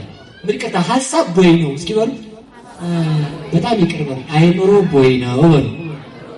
ሐሳብ ውሃ ነው። ውሃውን ማስቆም ካልቻልክ ምን ማለት ነው? ቦይ መስጠት ነው ነው። አእምሮዬን ሐሳቡን አስቆመዋለሁ ብትል አትልፋ፣ አታስቆመው። እስኪ ማሰብ የሚያቆም ሰው እጁን ያውጥ። አሁን ማሰብ የሚያቆም ሰው እስኪ እጃችሁ ነው። ማሰብ የሚያቆም ድንጋ አንድ ደቂቃ ማሰብ ያቆመ ሰው ካለ ይሄን ይሸልማል። ስልክ ነው እንዴ? አይ ወይ እሺ ይሸልማል። እውነት የሚያቆም ካለ ይሸልማል። ያው አዛኝም ይሸልማል። በቃ ይቅርብኝ ነው ብዬ ሰው ማሰብ ማቆም አይችልም። በቃ አይችልም ማሰብ ማቆም። እና ምንድነው ማድረግ ያለብን? ሐሳቡን መቀደስ ነው። ሐሳቡን እንድንቀድስ እግዚአብሔር ይርዳን። ስለዚህ ምን አደረገላቸው? እንጦንስን ሐሳባቸውን እንዲቀድሱ ታደረገ። ከጸሎት ሲያርፉ ስራ እንዲሰሩ፣ ከስራው ሲጨርሱ ጸሎት ደረሰ ብለው ተመልከቱ። ድሮ እናቶቻችን እኮ ለሰይጣን የማይጋለጡት ብዙ መናፍቅም የሌለው ምን መሰላችሁ? ሲፈጩ ይላሉ። ማታ ደግሞ ያሞጋሉ። ለባላቸው ራት ያዘጋጃሉ። በምን ሰዓት ያስቡት ኃጢአት። አሁን እኮ ምን ይደረግ ሰው ጉልት ብሎ ነው የሚወስድ። እውነት በጣም ይቅርበሉ እውነት። እና ምን ያርግ ሰይጣን ግብቶ ያባክናል። ሰው ቁጭ ብሎ ስለዋላ አይደል እንዴ? ተመልከቱ። ትልቅ ነገር ለመስራት ትልቅ ነገር አሁን ፕራንክ የመጣው ሁሉ እኮ ትልቅ ነገር ለመስራት እኮ ትቀልዳላችሁ እንዴ እናንተ? ሰው ትልቅ ነገር ለመስራት ምን ያደርጋል? ጭንቅላቱ ባዶ ስለሆነ ትልቅ ተንኮል ስራ እኮ ነው። ትልቅ ተንኮል ማንን ተሳድቤ እንደው ጉድ እኮ ነው። እና ተመልከቱ የሚሰራ ህሊና እግዚአብሔር ይስጠን። እና ይላችሁ በሞት ያፈርሶልላችሁ። እኔ ከእናንተ የባስኩ ኃጢአተኛ እንደሆንኩ አውቃለሁ። ግን እያልኳችሁ ያለሁት እኔ ምንድነው መሰላችሁ? ህሊናችሁን እረፍት አትስጡት። ህሊናችሁን እረፍት ከሰጣችሁት ሰይጣን ገብቶ ሲያባክነው ነው የሚሆነው። ወይ ስሩ ወይ ሰይጣንን ድርሻ ለማለት ጸልይ ሲታበቃ ቢያንስ ስራ በቃ ሰርተህ ስታበቃ ደግሞ ተመስገን። እንቅልፍ ከመጣም ተኛ በቃ ይሻላል ሰይጣን ከሚያባክንን ማለት ነው። አሁን ሰው ተመልከቱ ስራዬ ብሎ ምን አይነት ነገር ብፈለስፍ ነው ሰው ሊያውቀኝ የሚችለው? አንዱ ያለችውን ሰምታችኋል አይደል? ከወንድሜ ልጅ ወልጃለሁ ብላ ለመመዝገብ ውሸቱ አለም ሊሆን ይችላል። ሰው ትልቅ ነገር አሁን እየሰራ ያለው ምን ስለሆነ ነው? ባዶ እየሆነ ስለሄደ ነው። እግዚአብሔር ከሥራ ፈትነት ያውጣን። ከዚያ በኋላ እንዲያረጋ አሳያቸው። ከዛ ይሄን ስራ አላቸው። ከዛ እንጦንስ ጀመሩ። የአምስቱ ሐዋሳት አፍ ምሳሌ። እሺ ብጨርሰው ነገሩ ጠዋት ለምን እንጸልያለን? ጠዋት በሉ ለምን እንጸልያለን? መልአኩ 5 አሳያቸው። እንደዚህ ካረክ ስላለ ስንት ቀርቶታል ማለት ነው? አቤት 2 ቀርቶታል። እሱ የማታውና የሌሊቱ ነው። ሁሉንም አድርጎ ቅዱስ ዳዊት ጠቅልሎ ምን አለ? በቀን 7 ጊዜ አመሰግናለሁ። እስኪ በቀን በሉ 7 ጊዜ አመሰግናለሁ። አሁንም እርግጠኛ ሆኜ የምነግራችሁ ደስ ይበላችሁ፣ እግዚአብሔርን እያመሰግናችሁ አሁን ራሱ ማለት ነው። አንዱን የጸሎት ሰዓት እዚህ ያዛችሁ ታያችሁ። እግዚአብሔር የተመሰገነ ይሁን። አሜን በሉ። ጠዋት ለምን እንጸልያለን? ምስጢር እንግዲህ ተመልከቱ። ጠዋት የምንጸልይበት ምክንያት ተመልከቱ። የመጀመሪያው ምክንያታችን የሌሊቱን ጨለማ አሳልፈ ብርሃን አመጣለን ሲል የሌሊቱን ጨለማ አሳልፈ ምን አመጣለን? ጠዋት የማይጸልይ ሰው ሌሊቱን እኔ ነኝ ያነጋሁት እንዳለ ይቆጠርበታል። ለምን? ለሌሊቱ አሳዳሪ እግዚአብሔር ስላለ። አሳዳሪ እግዚአብሔር ካለው ያሳደረውን እግዚአብሔር ተመስገን ማለት ስላለበት ነው። ሌላው ምን መሰላችሁ?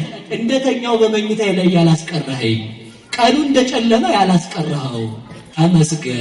እስኪ በሉ ተመስገን ነው። እየጸለያችሁ ነው። በሉ ማን ይመስገን?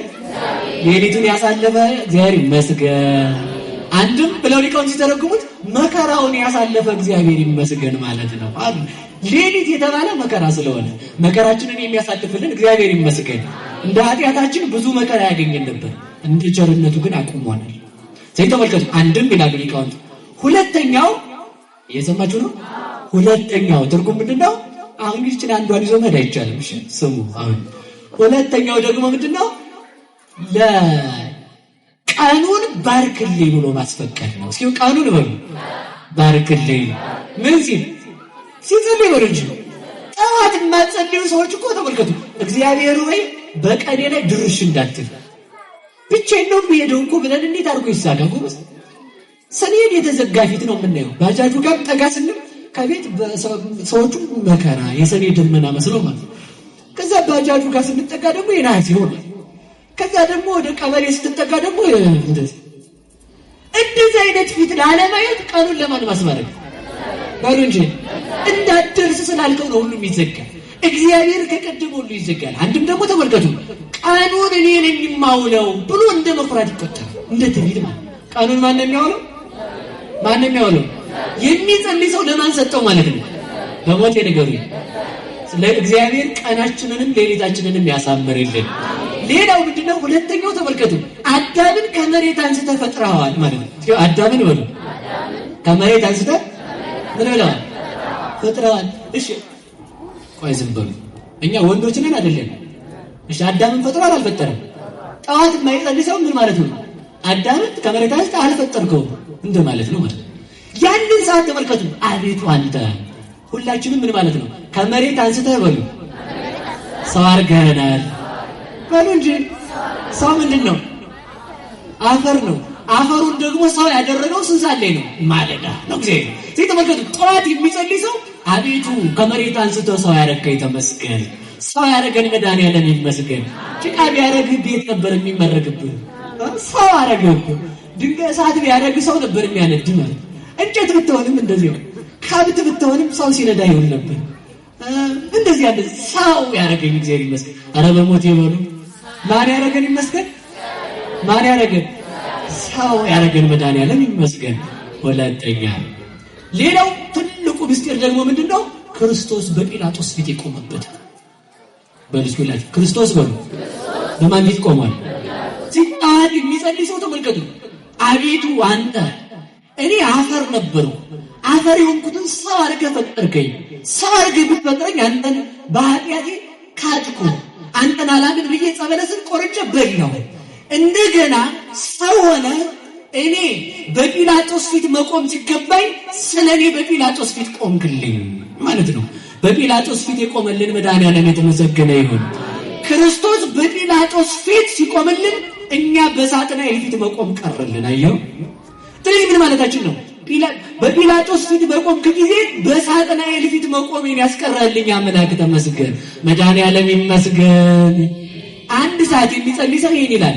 ብዙ ምስጢራት አሉት። አለፍ ያለፍ ይሄን 3 ሰዓት እኔታ ይታገሱ ፍደቂቃ ይታገሱ ታልቃላ አድርጌ ይሄድ ብቻ ለአንድ አለፍ ያለፍ ማለት በጣም ብዙ ምስጢራት ናቸው። እስኪ 3 ሰዓት በሉ።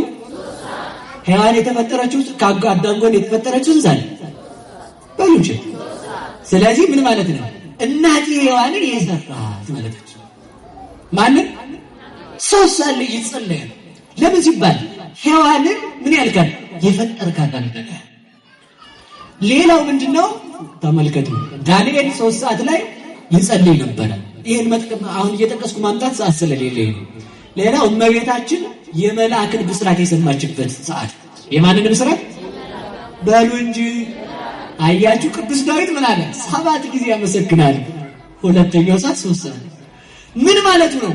እና በሔዋን ጆሮ የመጣውን በድንግል ማርያም በኩል መጥቶ ደስታ የሰማንበት ሰዓት ስለሆነ ያን ሰዓት በምን እናስበዋለን?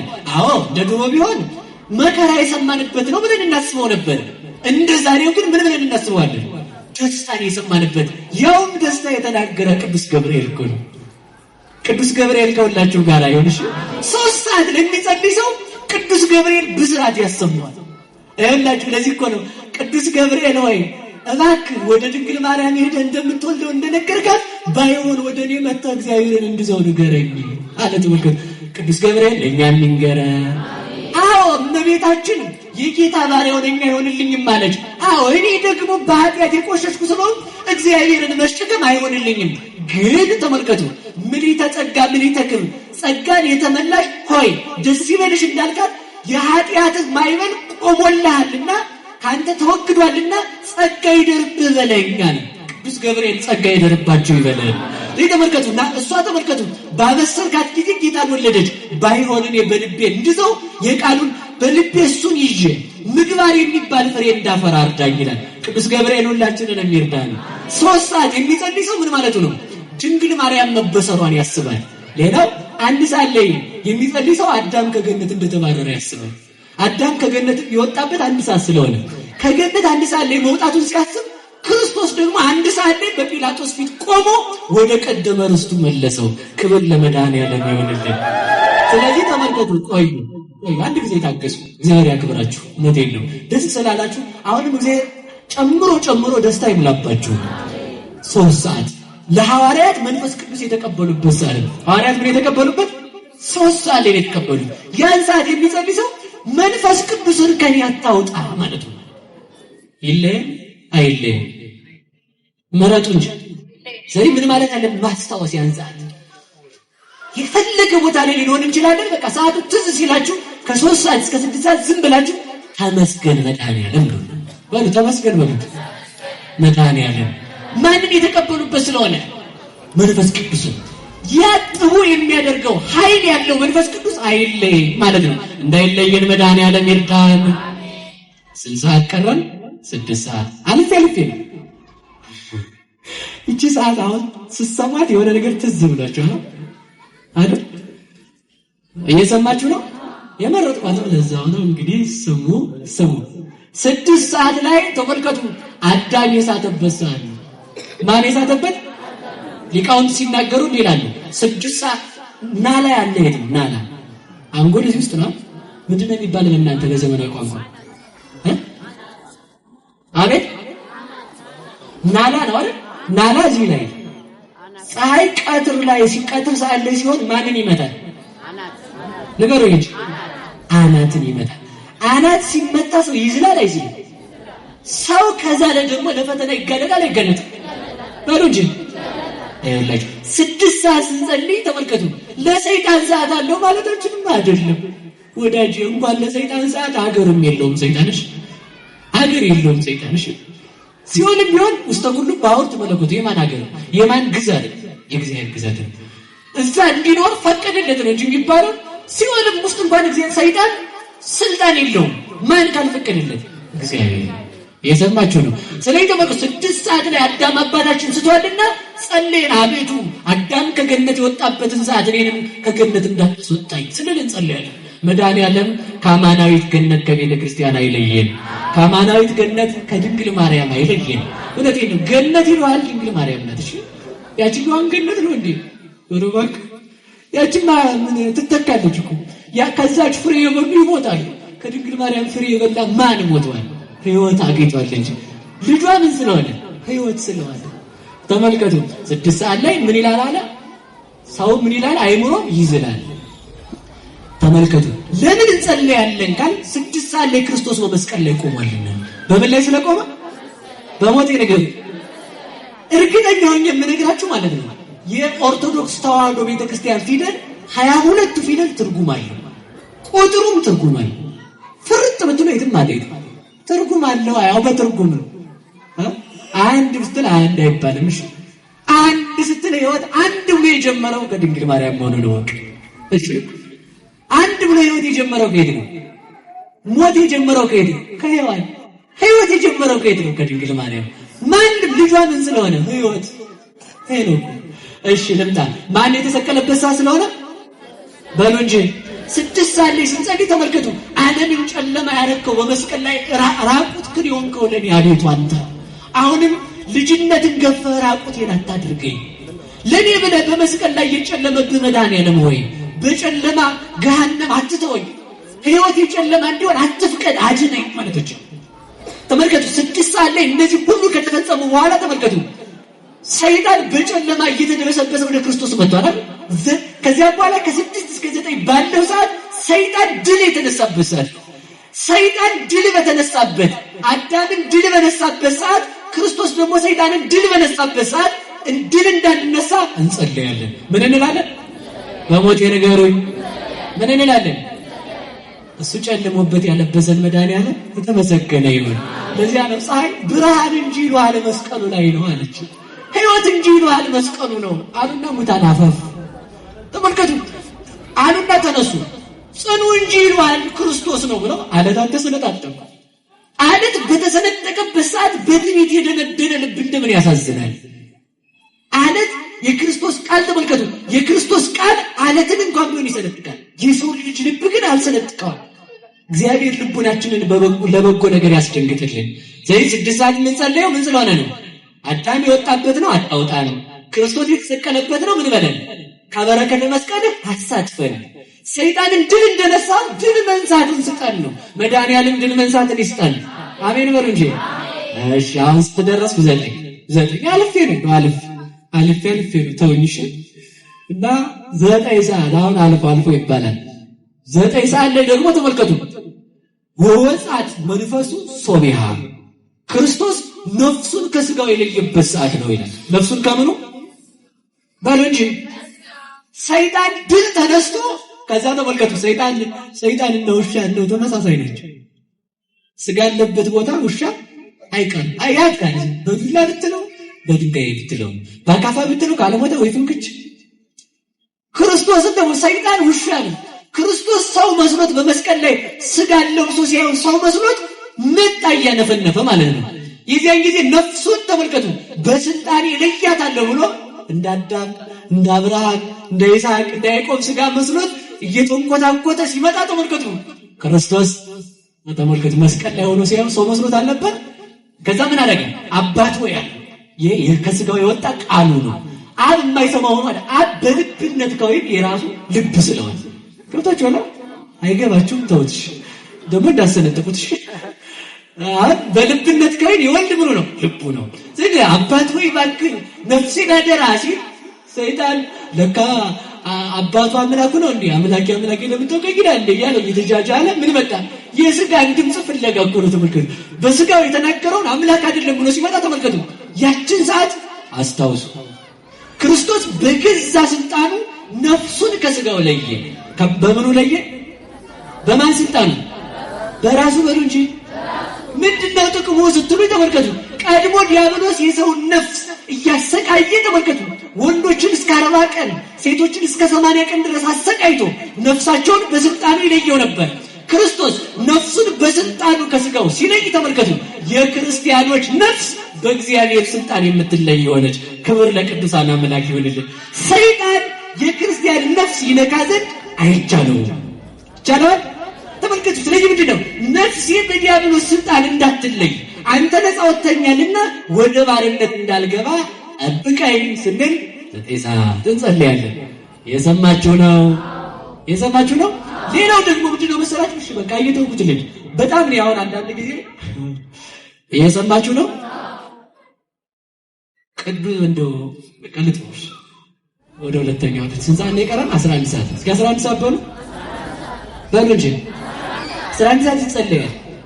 ተመልከቱ 11 ሰዓት ላይ ተመልከቱ ክርስቶስን ዮሴፍና ኒቆዲሞስ ከመስቀል አውርደው ገንዘው በአዲስ መቃብር የቀበሩበት ሰዓት። አቤቱ አንተ የማትሞተው ለኔ ሕይወትን የምትሰጥ ከመስቀል ላይ ወርደህ ተመልከቱ በመቃብር ያደርክበት መቃብርን የጎበኘበት ሰውን የምታፈርሰውን መቃብር ሕይወት እንድትሰጥ የቀደስካት አንተ ነህ አለች። ስለዚህ ሰዓት ምን ብለን እንጠብቃለን መሰላችሁ? አቤቱ ጌታ ሆይ አንተ ከመስቀል ወርደህ እስከ መቃብር እንደፈለከኝ እኔ ደግሞ አንተን ተመልከቱ እኔ ደግሞ አንተን ትቼ ተሰድቼ ወደ መቃብር እንዳልወርድ አጥብቀኝ። እግዚአብሔር ይጠብቀን። ስለዚህ ምን ስንል ነው ማለት ነው? መቃብር ከሆነ ሕይወት አውጣኝ። ነፍስ ተመልከቱ እያለው የሌለው ከመሆን ሰውረኝ። ሰው አለ ግን የሞተ ነው። ሲዘመር የማይሸተው ከሆነ የሞተ ነው። ሲዘፈን የሚሸተው ከሆነ ነው እኮ የሞተው እኮ እሱ ነው። ሲዘመር አይሸተው፣ ነገረ ቅዱሳን ሲነገር አይሸተው። ምንድነው ሊሸተው? የሞተ ሕይወት ማለት ነው። ከሞተ ሕይወት እግዚአብሔር ይሰውራል። ስለዚህ ወደ ነገር ልመልሳችሁና ወደዛው ላይ ስለዚህ መቃብርን ጎበኝ። አንተ ተመልከቱ በመቃብር ውስጥ ሆነ በኪሩቤል ዙፋን እንደተቀመጥክ ነፍስን ተመልከቱ ነፍስን በስልጣን እንደለየ የኔን ነፍስ በስልጣናቸው አጋንን እንዳይለዩት ጠብቀኝ። አንተ በመቃብር እንዳለ በኪሩቤል ዙፋን ላይ እንዳለ እኔ ደግሞ በመሬት እያለሁ ካንተ እንዳልለይ ጠብቀኝ። መድኃኒዓለም ከሁላችን ጋር ይሁንልን። እግዚአብሔር ምሉ ስለሆነ ከኛ ጋር መኖር ስለሚችል ነው። እሺ ከምሽቱ 1 ሰዓት ይጨርሱ። አይዟችሁ ወዴ ተጠቅሱኛላችሁ። በእውነት ስብከተ ወንጌሎችን አታምረመርማቸው ማለት እሺ 1 ሰዓት ከምሽቱ ስንት ሰዓት? ክርስቶስ የጸለየበት ሰዓት ሲሆን የጸለየበት በሉ ሰዓት የጸለየበት ሰዓት ተመልከቱ። ፈተና ተመልከቱ። ሐዋርያትን ሰበሰባቸውና ይሁዳ ክርስቶስን ሸጦ እየተመለሰ ነበር ባጭሩ ታሪክ። ከዛ ሐዋርያትን ሰበሰባቸውና ትግቡ ወጸልዩ ከመ ይትባኡ ውስተ መንሱት፣ ወደ ፈተና እንዳትገቡ ጥቂቶቹ ጸልዩ አላቸው። ሐዋርያት ግን ወከብዳ አዕይንት የሆኑ በድቃሴ ሐዘን በዝቶባቸው ስለነበረ ሞታለሁ ብሏቸው ስለነበረ ሐዘን ልብን ያዝላል። ልብ ሲዝል አካል ይዝላል። አካል ሲዝል እንቅልፍ ያሰኛል። ሐዘን ስለበዛባቸው ተመልከቱ፣ ዓለምን ትተው የተከተሉትን ክርስቶስን ነገ ዓለም በሞት የምትወስድባቸው መስሏቸው አዘኑ። ሀብትን ሁሉ ትተው ሀብታቸው ያደረጉት እግዚአብሔር እሞታለሁ ሲላቸው አዘኑ። በዚህ የተነሳ ሕሊናቸው መጽናናት አቅቶት እሱ ግን ተነሱና ጸልዩ ይላቸው ነበር።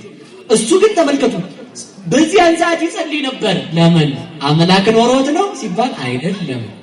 መከራ በመጣባችሁ ጊዜ ጸልዩ። እስኪ መከራ በመጣባችሁ ጊዜ በሉ ምን በሉ? ሰው ታዲያ ወሬኛ ነው። ተመልከቱ መከራ ሲመጣበት ቴክስት ማድረግ፣ ስልክ መደወል፣ ፖሊስ ማለት፣ ሰው ማደራጀት። መከራ ሲመጣ መድኃኒቱ ከመንገር ነው። ያው እግዚአብሔር ጋር በቃ ምን አገባን? መከራ ሲመጣባችሁ ይጋ ኑ ለማለት ምን አለ? ጸሎት ጸልይ። የማይጸልየው አምላክ እየጸለየ ታየ። ለምን? ለልጆቹ ጸሎትን ሲያስተምረን ምንድነው መሰላችሁ? ለበጎ ስራ ሁሉ ምን ሆነን? መሪ ሆነን ይላል። ክርስቶስ መሪያችን ነው። እስኪ በሉላችሁ ክርስቶስ በሉ መሪያችን ነው። እንዲህ እኮ ነው የምንለው። ተመልከቱ የሰሙለት ያብዳል ሆነው ነው እንዲሰውቱ። ኢየሱስ ክርስቶስ ጦመ ስም ለዘይበልዖ፣ ኢየሱስ ክርስቶስ ጽዋ ሕይወት ለዘይጸምዖ። ክርስቶስ ለሚበሉት ስጋው የጣፈጠ ኢየሱስ ክርስቶስ ስሙ እንኳን የጣፈጠ ተመልከቱ። ጽዋ ሕይወት ለዘይጸምዖ፣ ለተጠሙ ሰዎች ሕይወትን የሚሰጥ ጽዋ ሞገስነ ወክብርነ። ተመልከቱ ቀርነ መድኃኒትነ፣ የሃይማኖታችን ራስ ሞገሳችን ክርስቶስ ነው አለችው። ከዛ ምን ትላለች መሰላችሁ? ጠባቂያችን፣ ጽኑ እረኛችን፣ እንቅልፍ የማይጥለው ንጉሳችን፣ ለዘላለም ሁሉን የሚያውቅ ጽኑ አምባችን፣ ጠላት ተዋግቶ የማይሰብረው ጽኑ ምሽጋችን ክርስቶስ ጽኑ ምን ይባላል? ኃይሉ መዝራይቱ የማኑ እጁ ይባላል። ይህን ብዘረዝር እናድራለን። ስለዚህ ምንድን ነው ኃይላችን የምንለው? ማንን ነው? ኃይላ ለጥበብ ክርስቶስ አላደል ቅዱስ ያሬድ ኃይላ ለጥበብ ክርስቶስ አለ። ተመልከቱ የጥበብ ኃይሏ ክርስቶስ ነው። ክርስቶስ የሌለበት ጥበብ ኃይል የለውም። ራሱን የሰጠን መድኃኔዓለም የተመሰገነ ይሁን። ከምሽቱ 1 ሰዓት ላይ ጸለየ። ለምን ሲባል ጸሎትን ለማስተማር አንድ። ሁለተኛው ደግሞ ምን አለ መሰላችሁ? እኛ ለምን እንጸለያለን ካላችሁ ወደ አንተ መጸለይን ወደ እሱ መጸለይን አስተምሮን ከተኛን ስለሚፈርድብን አንድ። ሁለተኛ ምን ጸለየው? አንተ ጸለየ ጸሎትን አስተምረኛል ለማለት ጸለየው። ምን አደረገን? በሞቴ ንገሩኝ ተወለዱ ተወልዶ እኮ ነው ከእናታችን ከድንግል ማርያም ተወልዶ እኛን ደግሞ በእኔ ደም ደግሞ ተወለዱ አለ። ከኛ መጥቶ ተዛመድ መጀመሪያ። ከዛ ተመልከቱ ሐሰዶ ተሰደዱ አለ። ተምሮ ተማሩ አለ። ትሁት ሆኖ አለ። ተጠምቆ ተጠመቁ አለ። ሞቶ እኔ ከእናንተ ጋር ነኝ ሞቱ አለ። ጽኑ ስማነ ወይ ክቦል አለ። እኔ ዓለምን አሸንፌዋለሁ አትፍሩ አለ። እንዲህ አድርጎ ዓለምን ያሸነፈ መድኃኔዓለም ከኛ ጋር ይሆንልን። ከምሽቱ 1 ሰዓት አሁን 1 ቀን ስንት መንፈቀ ሌሊት የሚባለው ያ ሰዓት ደግሞ ክርስቶስ የተያዘበት ሰዓት የመጨረሻ ነው። ማን የተያዘበት? በሞቴ ንገሩኝ። ለምን ከቻልን አሁን ይወላችሁ እየሰማችሁ አይደል? እኔ አንድ ነገር አስረግጬ ልንገራችሁ። ለሰይጣን ሰከንድ የለውም። እስኪ በሉ ሰከንድ የለውም በሉ እንጂ ንገሩ በደንብ አድርጋችሁ ያለው ግን ታዲያ ለሰይጣን ሰከንድ የለውም ማለት የፍጥረታት ጌታ እግዚአብሔር ነው ማለታችን ነው እንጂ ሰይጣን በሰዓት ሰዎችን ለማሳት የሚሄድበት ሰዓት የለም። ግን አላን ደግሞ እንዲህ ሲባል እኮ እንግዲህ አሊል ነው ሰው እንዲህ እንደማይባል እንግዲህ ሲነገር እንዲህ ብሎ መስማት ነው ማለት ነው። ስለዚህ ተመልከቱ ክርስቶስ በተጸነሰባት ቅጽበት ሰከንድን በማይጸኗ ዕለት ሲሞላው ዕለታትን፣ ወር ሲሞላው አውራሃትን፣ ዓመት ሲሞላው ዓመታትን ተወልዶ ዘመን ሲሞላው ዘመናትን ቀደሰልን። አየርን እንኳን በመስቀሉ ተሰቅሎ ቀድሶልናል። ስለዚህ ክርስቶስ በ33 ዓመት በዚህ ዓለም የቆየው ዘመናትን፣ ዕለታትን፣ ሳምንታትን፣ ቀናትን ማይክሮ ሰከንድን ሲቀድስ ነው። ቀናትን ቀድሶ የሰጠን መድኃኒዓለም የተመሰገነ ይሁን። 6 ሰዓት ለምን ማነው መንፈቀ ሌሊት ለምን እንጸልያለን? አቤቱ አንተ የማትያዘው ለኔ ብለህ ተያዝክ ለማለት ነው። ሁሉን የሚይዘውን ያዙት፣ ሁሉን የሚገዛውን ይላል ቅዱስ ዮሐንስ አፈወርቅ ጎንጠጡት፣ እሱ ግን በፍቅር ተከተላቸው። ለኔ ብለህ ወዮ አንተ መታየት ብቻ ማስደሰት ሲገባው አንተን ሰው ተመልከቱ። ሰው አንተን ልታድነው ብትመጣ ለራሱ ድነት ሲል እንኳን አንተን የሰቀለ ወዮ ለኔ ብለህ ተያዝክ። መያዙ የመሰቀሉ ውጤት ስለሆነ መያዙ ተመልከቱ የድነታችን መሰረት ስለሆነ እሱ ተይዞ በሰይጣን እጅ ከመያዝ አዳነን። በሰይጣን እጅ ከመያዝ ያዳነን መድኃኒዓለም የተመሰገነ ይሁን። ሁላችሁም እጃችሁን አውጡ። የመጨረሻ ይሁን። ከዚህ በኋላ በሉ እግዚአብሔር እንደፈቀደ እጸልያለሁ፣ እግዚአብሔርን በነገሮች ሁሉ አመሰግነዋለሁ። ስንት ጊዜ? 7 ጊዜ ብቻ አይደለም 24 ሰዓት ማመስገን ነው እንጂ አይደል? ሰዓት እንደው ሚሊዮን ዓመት ቢሰጧችሁ ለእግዚአብሔር ውለታ መመለሻ ይሆን? በሞት ያፈርሰዋል። የአምፖል ስንት ብር ነው የምትከፍሉት? ቤት የውሃ ስንት ብር ነው የምትከፍሉት? የህይወት የሚከፈል ቢሆን እኮ ጉድ ይፈላ ነበር። የፀሐይ የሚከፈል ቢሆን የኦክሲጅን የሚከፈል ቢሆን ውሃም እየተከፈለብን ነው። እንተው እንግዲህ እና ሳያስከፍል በነፃ የሰጠን እግዚአብሔር የተመሰገነ ይሁን። ትርጉሙ አላለቀም። ሌላ ቀን ወይም በሌላ አቅጣጫ ታገኙታላችሁ ብዬ አምናለሁ። ስንጸልይ መላእክት አሉ። አንድ ጊዜ ብቻ ስንጸልይ ማን አሉ? ስንጸልይ ማን አሉ?